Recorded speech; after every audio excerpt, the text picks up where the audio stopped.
그야말로 경악을 금치 못했습니다. 유럽연합이 지난 5년 동안 무려 3억 5천만 유로, 한화로 5천억 원을 쏟아붓고도 실패했던 프로젝트였습니다. 세계 최고의 농업 석학 150명이 달려들었지만 결국 폐기 처분 판정을 받았던 우간다의 12만 평 오렌지 농장. 우리는 그것을 신의 저주라 불렀습니다. 하지만 한국에서 온 이름 모를 기술진들이 도착한 지 단 48시간. 네, 정확히 이틀이었습니다. 우리가 5년을 매달려도 못했던 일을 그들은 단 48시간 만에 해결해버렸습니다. 그것도 최첨단 장비 하나 없이 오직 낡은 도구 몇 개와 한국인의 손만으로 말입니다. 결과는 수확량 205% 폭증. 저는 지금 제 손에 들린 이 성적표를 보고도 믿을 수가 없어 손을 떨고 있습니다. 도대체 한국이라는 나라는 어째서 불가능이라는 단어가 존재하지 않는 것입니까? 오늘 저는 제 자존심을 모두 버리고 그 기적의 현장을 고발하려 합니다. 이야기 시작하기 전에 구독과 좋아요 버튼은 저희에게 큰 힘이 됩니다. 안녕하십니까? 저는 유럽농업연합 EAU의 수석 컨설턴트이자 이번 우간다 농업 부흥 프로젝트의 총괄 책임자였던 클라우스 폰 베버입니다. 제 이력은 화려했습니다. 뮌헨 공과대학교 농업생명공학 박사, 프랑스 국립농업연구소 수석연구원, 그리고 EAU의 최연소 이사. 저는 평생을 데이터와 과학만이 정답이라고 믿고 살아온 오만한 엘리트였습니다.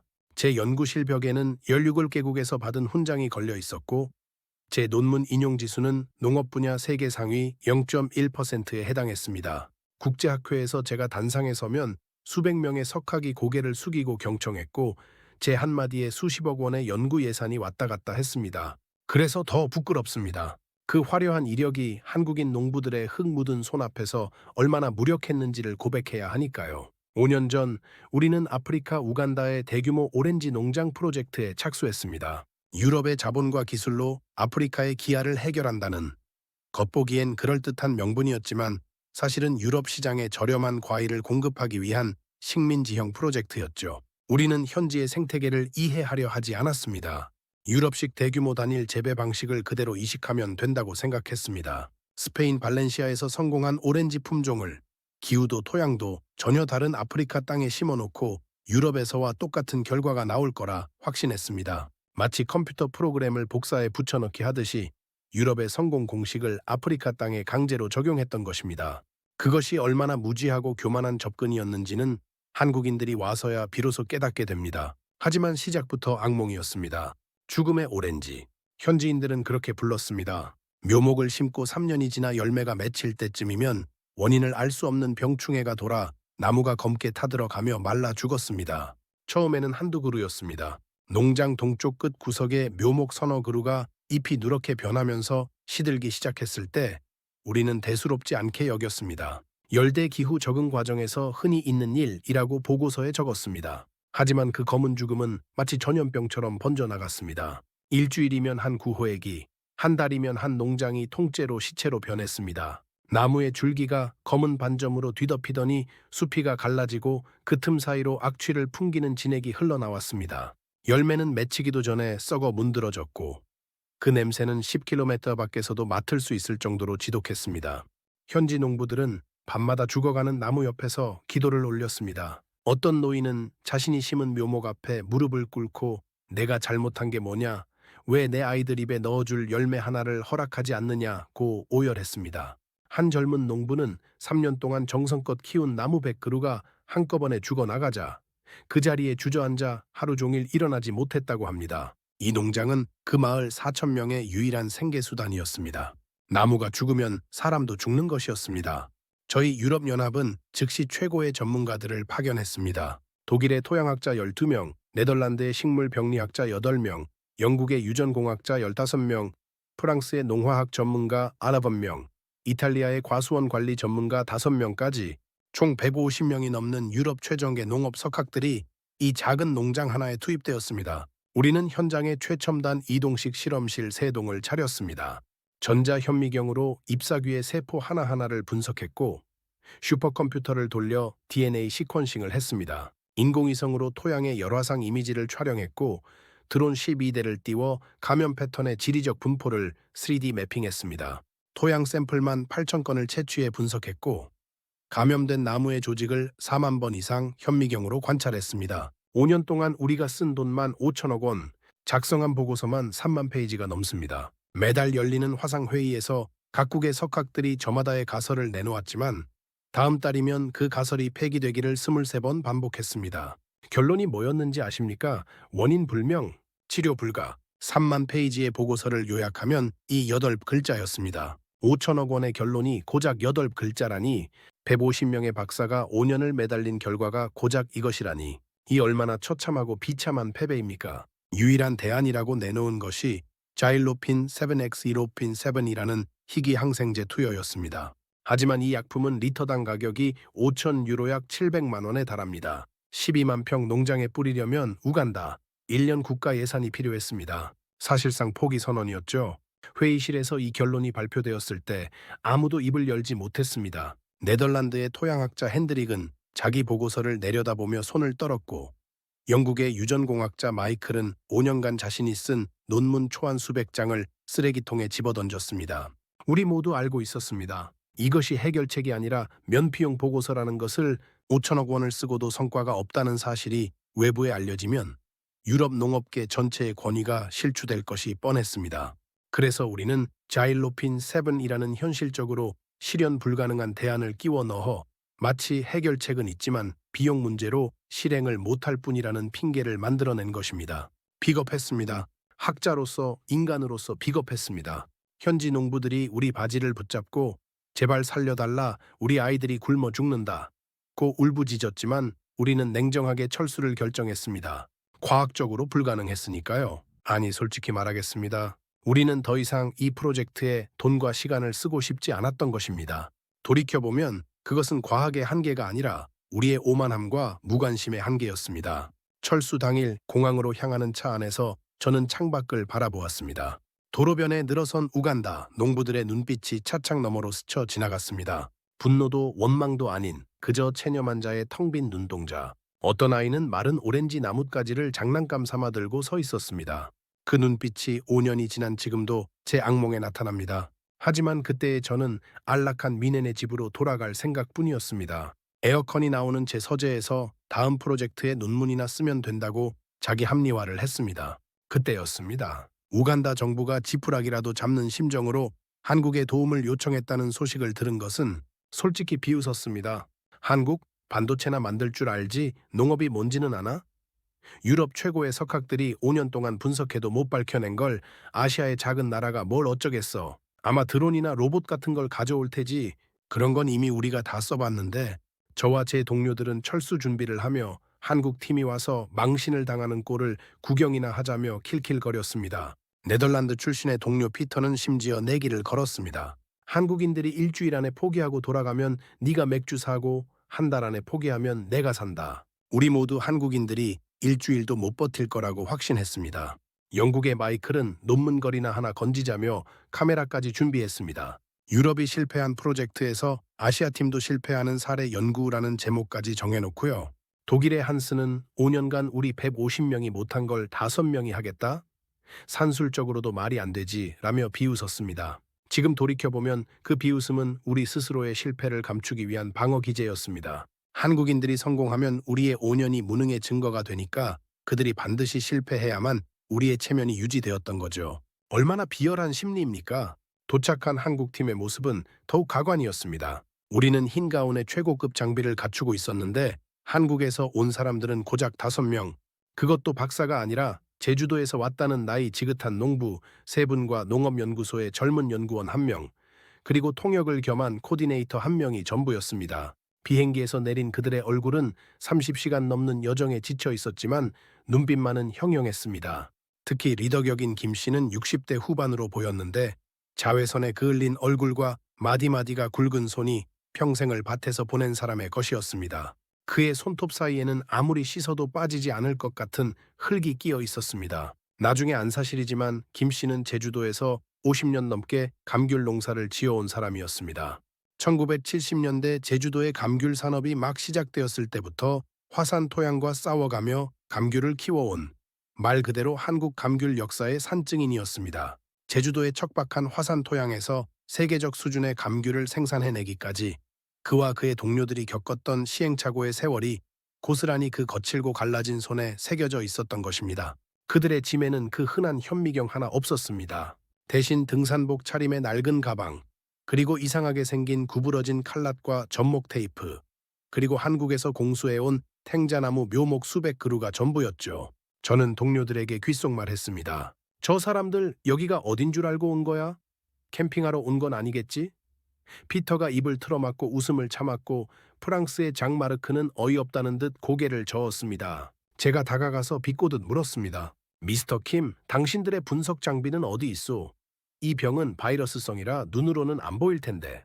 그러자 리더로 보이는 한국인 남성 김 씨는 제 질문을 무시한 채 곧장 농장으로 걸어 들어갔습니다. 그는 죽어가는 나무들 사이를 천천히 걸으며 마치 환자를 진찰하는 의사처럼 하나하나 들여다보았습니다. 나무잎을 손가락으로 문질러 보고 줄기를 손등으로 두드려 그 울림을 듣고 뿌리 근처의 흙을 손으로 파헤쳤습니다. 함께 온 제주도 농부 어르신들도 각자 다른 구역으로 흩어져 같은 동작을 반복했습니다. 그러더니 김 씨는 썩어가는 나무 뿌리 쪽 흙을 한 줌 쥐고는 놀랍게도 혀로 맛을 보는 것이 아니겠습니까? 트웨이, 짜다. 그리고 뿌리가 숨을 못 쉬네. 제가 경악해서 흙을 먹다니 그게 무슨 분석법이요? 라고 따지자 김 씨는 담담하게 대답했습니다. 토양의 염분 농도는 혀가 가장 정확합니다. 기계는 숫자만 알려주지만 혀는 이 흙이 살아있는지 죽어있는지까지 느낍니다. 그게 다였습니다. 그는 5년치 우리 보고서는 쳐다보지도 않았습니다. 제가 펼쳐 보여준 3만 페이지 보고서의 요약본을 손으로 슬쩍 밀어내더니 함께 온 제주도 농부들과 한참 동안 빠르게 한국어로 대화를 주고받았습니다. 그 대화의 내용은 통역을 통해 나중에야 알게 되었는데 이런 것이었습니다. 형님, 이거 우리 제주도 70년대랑 똑같아. 화산토에 감귤 심었을 때 맨 처음 겪었던 거랑 판박이야. 맞아. 뿌리가 질식하고 있어. 토양이 너무 단단하게 굳어서 공기가 안 통해. 게다가 선충이 뿌리를 다 갉아먹고 있고 대목을 바꿔야 해. 탱자나무로. 그리고 통기를 시켜줘야 살아. 묘목 가져온 거 충분해? 충분해. 모자라면 현지 것이라도 접목하면 돼. 그리고 김 씨는 우간다. 정부 관계자에게 딱 한마디를 던졌습니다. 48시간, 이틀만 주십시오. 살려놓고 가겠습니다. 저는 제 귀를 의심했습니다. 5년을 연구해도 못한 걸 이틀 만에 사기꾼이 분명했습니다. 저는 화가 나서 소리쳤습니다. 이건 과학에 대한 모독이요? 5년간 세계 최고의 전문가들이 매달려도 원인조차 밝혀내지 못한 건데 흙을 핥아보고 이틀이면 된다고. 이건 농업이 아니라 마술쇼요? 우간다 정부는 이 사기극을 당장 멈추게 해야 하오. 하지만 김 씨는 저를 쳐다보며 조용히 하지만 서늘한 눈빛으로 말했습니다. 당신들이 모니터만 보고 있을 때 우리는 나무의 비명소리를 듣습니다. 비키시죠? 일하는데 방해됩니다. 그 한마디에 저는 할 말을 잃었습니다. 그의 눈빛에는 허풍도 과시도 없었습니다. 50년을 흙과 함께 살아온 사람만이 가질 수 있는 단단한 확신, 수천 그루의 나무를 살리고 또 잃어본 사람만이 가질 수 있는 깊은 연민이 동시에 서려 있었습니다. 그때부터 시작된 48시간은 제 인생의 모든 상식을 뒤집어 엎는 시간이었습니다. 한국팀은 잠을 자지 않았습니다. 도착 직후 짐도 풀지 않은 채 농장으로 뛰어들었습니다. 5명이 12만 평을 누비는데 그 속도가 마치 축지법을 쓰는 것 같았습니다. 60대 후반으로 보이는 농부 어르신들의 움직임이 30대 연구원보다 빨랐습니다. 수십 년간 몸에 익힌 동작은 낭비가 없었습니다. 한 번 쪼그려 앉으면 나무 새 그루의 뿌리를 처리하고 일어섰고 한 번 낫을 휘두르면 정확히 필요한 부분만 잘려나갔습니다. 쓸데없는 동작이 단 하나도 없었습니다. 그들이 꺼내든 해결책은 수천만 원짜리 약품이 아니었습니다. 바로 한국 제주도에서 감귤 농사에 수십 년간 쓰여온 탱자나무 접목 기술과 뿌리 통기법이었습니다. 이것은 어떤 논문에도 어떤 국제 학술지에도 실리지 않은 오직 제주도 농부들의 손끝에서 손끝으로 전해져 내려온 살아있는 기술이었습니다. 대학이 아니라 밭에서 태어난 기술, 데이터가 아니라 경험에서 숙성된 지혜. 우리 유럽의 그 어떤 데이터베이스에도 이 기술은 존재하지 않았습니다. 우리 유럽 과학자들은 5년 동안 바이러스만 찾았습니다. 최첨단 장비로 세포를 분석하고 DNA를 해독하고 눈에 보이지 않는 미생물의 세계에만 매달렸습니다. 우리는 원인이 반드시 어떤 병원체일 것이라고 확신했습니다. 바이러스, 세균, 곰팡이, 무언가 눈에 보이지 않는 적이 나무를 죽이고 있을 거라고. 그래서 점점 더 작은 세계, 점점 더 미시적인 영역으로 파고들었습니다. 하지만 한국인들은 정반대 방향을 봤습니다. 그들은 단 하루 만에 정확히 간파했습니다. 이것은 바이러스가 아니라 현지의 척박한 토양과 뿌리혹 선충이 결합해 나무의 면역력을 0으로 만든 기초 체력 고갈 상태였던 것입니다. 우간다의 이 지역 토양은 우기와 건기가 반복되면서 표면이 시멘트처럼 단단한 층을 형성합니다. 거기에 뿌리혹 선충이 뿌리에 혹을 만들어 양분 흡수를 방해하니 나무가 서서히 굶어 죽고 있었던 겁니다. 병균이 나무를 죽인 것이 아니라 나무가 스스로 살 힘을 잃은 것이었습니다. 비유하자면 우리 유럽팀은 폐렴 환자에게 폐렴균만 찾아 항생제를 투여하려 했던 것이고, 한국인들은 환자가 애초에 밥을 못 먹어서 면역력이 바닥나 있다는 걸 간파한 것입니다. 치료법은 항생제가 아니라 밥을 먹이는 것이었습니다. 나무에게 밥이란 공기와 양분이었고, 그것을 가로막고 있던 것은 딱딱한 토양과 뿌리혹 선충이었습니다. 이 얼마나 단순하고도 본질적인 답이었습니까? 우리는 5년 동안 현미경 속에서 답을 찾았지만 답은 처음부터 땅 위에 있었습니다. 유럽의 엘리트들은 병균만 찾느라 나무 자체가 숨을 쉬지 못하고 굶어 죽고 있다는 가장 기본적인 사실을 놓친 것이었죠. 김 씨가 나중에 한 말이 가슴에 대모처럼 박혔습니다. 의사가 환자를 보지 않고 검사 결과만 보면 오진합니다. 나무도 마찬가지예요. 만져보고 냄새 맡고 흙을 먹어봐야 무슨 병인지 알 수 있습니다. 우리 아버지도 그랬고 아버지의 아버지도 그랬습니다. 이건 기계가 대신할 수 없는 겁니다. 한국인들의 손놀림은 경이로웠습니다. 싹싹탁, 단세 번의 손놀림, 병든 가지를 쳐내고 한국에서 가져온 강인한 대목뿌리 나무인 탱자나무의 기존 오렌지 가지를 접목하는 속도는 기계보다 빨랐습니다.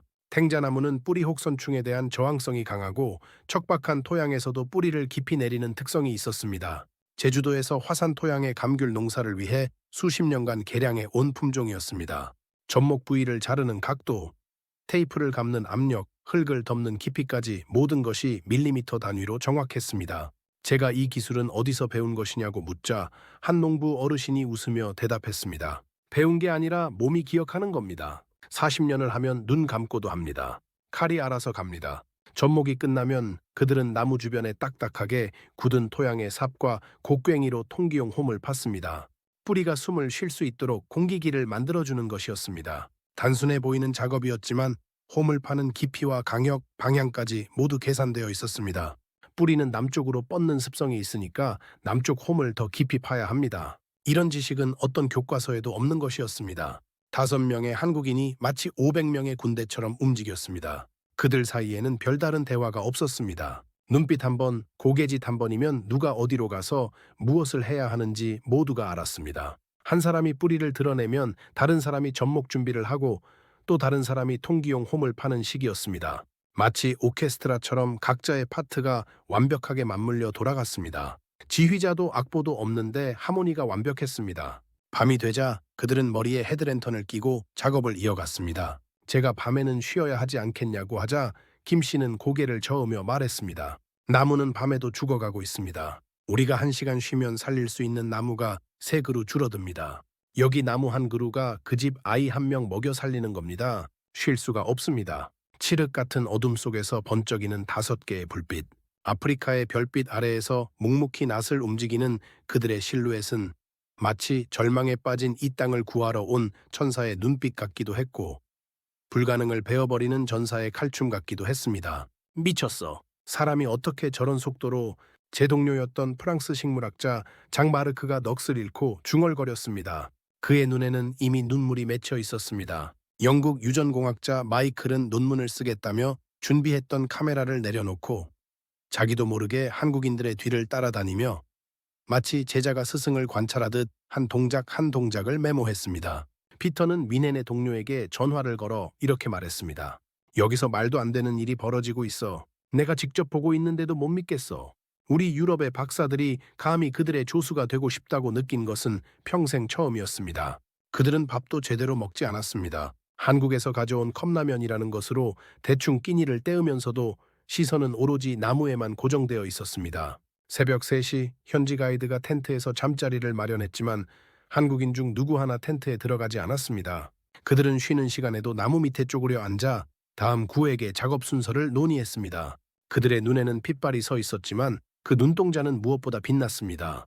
피로가 아니라 사명감으로 불타는 눈이었습니다. 새벽 4시쯤 놀라운 일이 벌어졌습니다. 현지 우간다 농부들이 하나둘씩 농장으로 나오기 시작한 것입니다. 한국인들이 밤새 일하고 있다는 소문이 마을에 퍼진 것이었습니다. 처음에는 멀찌감치 서서 지켜보기만 하던 그들이 이윽고 한 명이 삽을 들고 다가왔습니다. 말은 통하지 않았지만 한국 농부가 보여주는 동작을 따라하며 통기용 홈을 파기 시작했습니다. 한 명이 2명이 되고 2명이 10명이 되더니 동이 틀 무렵에는 마을 농부 30여 명이 한국인들 곁에서 함께 일하고 있었습니다.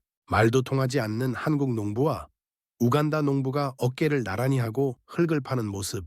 그것은 국경도 인종도 언어도 초월한 농부라는 보편적 유대의 풍경이었습니다. 김 씨는 그들에게 미소를 지으며 엄지손가락을 치켜 세웠고 우간다 농부들도 환하게 웃으며 같은 제스처를 돌려주었습니다. 36시간이 지났을 때 저는 더 이상 관전자로 서 있을 수 없었습니다. 저는 흰 가운을 벗어 땅에 내려놓고 한국인들에게 다가가 물었습니다. 나도 도와도 되겠소? 김 씨는 잠시 저를 바라보더니 고개를 끄덕이며 흙 파는 삽 하나를 건네주었습니다. 미넨 공과대학교 박사 이에유 최연소 이사인 제가 아프리카 한복판에서 삽질을 하고 있다니. 하지만 이상하게도 그 순간이 제 30년 농업 인생에서 가장 진짜 농업에 가까운 순간이었습니다. 흙의 온기가 손바닥으로 전해졌고 그 안에서 아직 살아있는 무언가가 꿈틀대는 것이 느껴졌습니다. 나는 30년간 농업을 연구했지만 단 한 번도 농사를 해본 적이 없었던 것입니다. 정확히 48시간 후 모든 작업이 끝났습니다. 농장 전체에 나무 밑동이 강인한 탱자나무 대목으로 교체되고 가지치기가 완료되었으며 뿌리 주변의 토양에는 통기용 홈이 파져 있었습니다. 12만 평 전체가 새로운 생명으로 리셋된 것입니다. 김 씨는 흙투성이가 된 손을 털며 우리에게 다가왔습니다. 그의 손등에는 가시에 긁힌 상처가 수십 개나 있었고 손가락 마디마디에는 물집이 겹겹이 잡혀 있었습니다. 하지만 그의 얼굴에는 만족한 미소가 번져 있었습니다. 이제 기다리면 됩니다. 물길은 터졌고 튼튼한 다리를 달아줬으니 알아서 달릴 겁니다. 뿌리가 숨을 쉬기 시작하면 나무는 스스로 병을 이깁니다. 약은 필요 없어요. 자연의 힘을 믿으세요. 그리고 그들은 바람처럼 떠났습니다. 별도의 사례금도 받지 않았습니다. 우간다 정부가 준비한 감사패도 정중히 거절했습니다. 그저 농부는 밭을 버리지 않는다. 같은 농부끼리 돕는 건 당연한 일이다. 라는 말만 남기고 공항으로 향하는 채 오르기 전 김 씨는 우간다 농부들에게 접목 기술을 정리한 한글과 영어 매뉴얼 한 권을 건네주었습니다. 손으로 직접 그린 삽화까지 들어간 정성스러운 매뉴얼이었습니다. 한 페이지 한 페이지마다 접목의 각도, 테이프 감는 횟수, 계절별 관리법이 적혀 있었고 마지막 페이지에는 우간다의 오렌지가 세계에서 가장 달콤한 오렌지가 되길 바랍니다. 제주도 감귤 농부 1동이라는 메시지가 적혀 있었습니다. 이건 우리만의 기술이 아닙니다. 이제 당신들의 기술입니다. 자식에게도 손자에게도 가르쳐 주십시오. 공항에서 그들의 뒷모습을 바라보며 저는 처음으로 제 인생의 방향이 틀렸을 수도 있다는 생각을 했습니다. 30년간 데이터와 논문 속에 파묻혀 살았던 제가 정작 흙 한 줌의 맛도 모르고 있었다는 사실이 뒤통수를 세게 때렸습니다.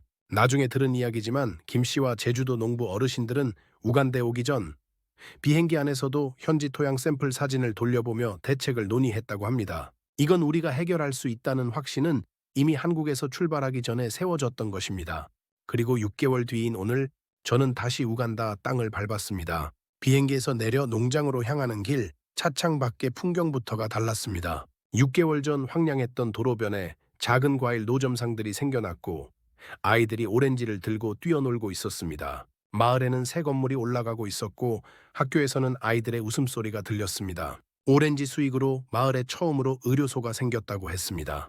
그리고 농장에 도착해 눈앞에 펼쳐진 광경에 그만 다리가 풀려 주저앉고 말았습니다. 오 신이시여. 검게 타들어가던 죽음의 숲은 사라졌습니다. 대신 눈이 시릴 정도로 푸른 잎사귀 사이로 황금빛 오렌지가 터질 듯 주렁주렁 매달려 있었습니다. 가지가 열매의 무게를 이기지 못해 축 늘어진 나무들이 끝없이 이어져 있었습니다. 썩은 냄새는 사라지고 달콤한 시트러스 향기가 바람을 타고 제 코끝을 간지럽혔습니다. 6개월 전 기도하며 울던 농부들이 이제는 웃으며 수확 바구니를 이고지고 다니고 있었습니다. 아이들이 나무 사이를 뛰어다니며 떨어진 오렌지를 주워 먹는 모습은 이곳이 6개월 전 죽음의 농장이었다는 것이 믿기지 않을 정도였습니다. 현지 관리인에게 물어보니 변화는 접목 후 불과 3주 만에 시작되었다고 합니다.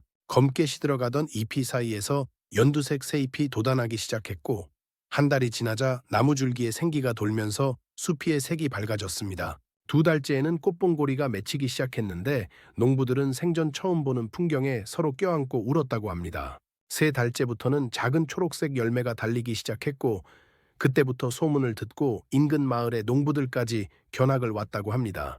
한국인들이 가르쳐준 접목 기술을 자기 농장에도 적용하고 싶다며 매뉴얼을 빌려 베껴 쓰는 사람들이 줄을 이었다고 했습니다. 수확량을 집계한 데이터가 모니터에 뜨는 순간 상황실에는 정적만이 감돌았습니다.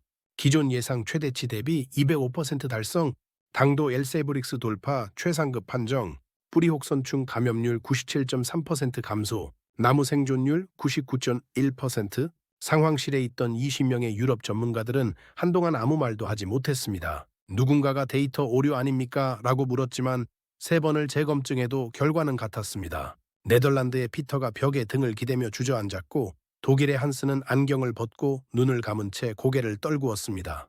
장 마르크는 두 손으로 얼굴을 감싼 채 어깨를 들썩였습니다. 누구도 누구를 탓하지 않았습니다. 탓할 수도 없었습니다. 우리 모두가 공범이었으니까요. 5년 동안 수십억 원짜리 장비 뒤에 숨어서 정작 나무 한 그루의 목소리에 귀 기울이지 않았던 우리 모두가 그날 상황실에서 우리는 1시간이 넘도록 아무도 자리를 뜨지 못했습니다. 데이터가 틀려서가 아닙니다. 데이터가 너무 완벽해서 우리의 무능함이 반박의 여지 없이 증명되었기 때문입니다. 우리가 5천억을 쓰고도 못했던 일을 한국인들은 남 몇 자루와 테이프, 탱자나무 묘목, 그리고 그들의 피와 땀으로 해낸 것입니다. 투입된 비용을 계산해 보니 그들이 쓴 돈은 우리의 0.002%에 불과했습니다. 그들이 처방한 것은 비싼 약이 아니었습니다. 나무를 향한 진심, 자연의 이치를 거스르지 않으면서도 극한의 효율을 찾아내는 한국 특유의 실용주의, 그리고 수십 년간 제주도의 화산 토양과 싸워오며 축적한 살아있는 지혜였습니다. 현지 농장 주인 우간다, 노인 오마루 씨가 제게 다가왔습니다. 6개월 전 텅 비었던 그의 눈에 생기가 돌아와 있었습니다. 그는 갓 딴 오렌지 하나를 건네며 말했습니다. 유럽 박사님들은 우리 땅을 실험실로 봤지만 한국 선생님들은 우리 땅을 생명으로 봐주셨소. 이 오렌지에는 한국인의 혼이 들어있소. 박사님, 이제 우리 아이들이 배불리 먹을 수 있소. 학교에도 보낼 수 있게 되었소. 한국 선생님들이 우리를 살렸소. 저는 그 오렌지를 한 입 베어 물었습니다. 입안 가득 퍼지는 달콤한 과즙과 함께 뜨거운 눈물이 뺨을 타고 흘러내렸습니다. 그것은 패배감의 눈물이 아니었습니다. 위대한 장인 정신에 대한 경외감, 제 오만함에 대한 참회, 그리고 아직 이 세계에 이런 헌신이 존재한다는 것에 대한 감사의 눈물이었습니다. 옆에 서 있던 장 마르크도 마이클도 피터도 눈물을 참지 못했습니다. 유럽의 네로라 하는 박사들이 아프리카 농장 한가운데에서 줄줄이 눈물을 흘리는 광경, 우리의 오만이, 우리의 데이터 만능주의가 얼마나 허망한 것이었는지를 온몸으로 깨닫는 순간이었습니다. 유럽으로 돌아온 저는 EAU 이사회에 사표를 제출하지 않았습니다. 도망가는 것은 비겁하다고 생각했기 때문입니다. 대신 한국농업기술 제휴 및 연수 프로그램 기획안을 제출했습니다. 매년 유럽의 젊은 농학자 50명을 한국 제주도에 보내 현장 농업을 배우게 하는 프로그램입니다. 5년간의 실패가 남긴 트라우마가 역설적으로 가장 강력한 동기가 된 것입니다. 놀랍게도 이사회는 만장일치로 통과시켰습니다. 프로그램의 첫 번째 연수생들은 이미 제주도로 출발했습니다. 모두가 알고 있었던 겁니다. 우리에게 부족한 것이 무엇인지를 우리는 인정해야 합니다. 데이터와 이론만으로는 도달할 수 없는 경지가 존재한다는 것을, 생명을 다루는 태도와 헌신, 대가를 바라지 않는 순수한 마음, 그리고 불가능한 상황에서도 반드시 해답을 찾아내는 집요함. 한국인들은 나무를 대상으로 보지 않았습니다. 살려야 할 생명으로 함께 숨쉬는 동반자로 대했습니다.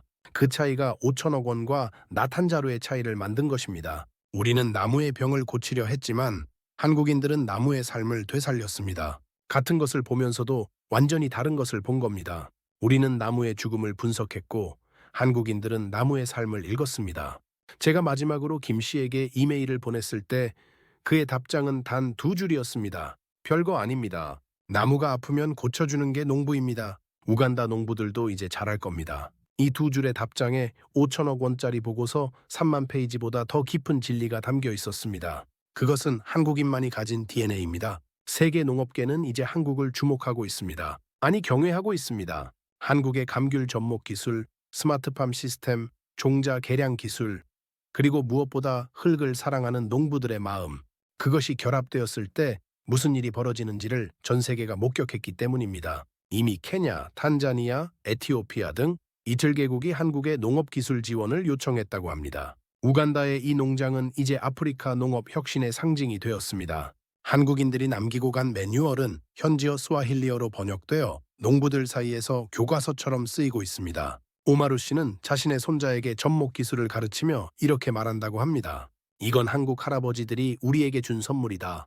너도 다른 사람에게 나눠줘야 한다. 저 클라우스 폰 베버는 오늘부로 단언합니다. 세계 농업의 미래는 실리콘밸리가 아니라 한국의 흙 묻은 손끝에 있다.